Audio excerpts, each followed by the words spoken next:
बुलेटिनच्या सुरुवातीला अशोक खरातच्या प्रकरणाच्या संदर्भात एक महत्त्वाची बातमी आहे। अशोक खरात याचे निकटवर्तीय जितेंद्र शेळके यांचं अपघातामध्ये निधन झालंय। समृद्धी महामार्गावरती त्यांच्या कारचा भीषण असा अपघात झाला।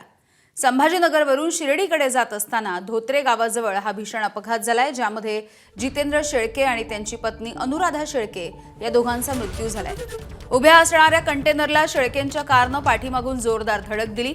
यामध्ये कार ही थेट कंटेनरच्या खाली घुसली आणि या भीषण अपघातामध्ये जितेंद्र शेळके यांचा 14 वर्षांचा मुलगा हा गंभीररित्या जखमी झालाय।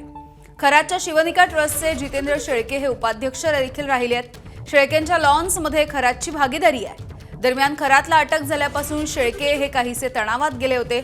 खरातचे निकटवर्तीय असलेल्या शेळके यांच्या अपघाती मृत्यूच्या नंतर अनेक प्रश्न देखील सध्या उपस्थित केले जात आहेत। अपघात आहे की घातपात आहे असा सवाल देखील या निमित्तानं उपस्थित झालाय।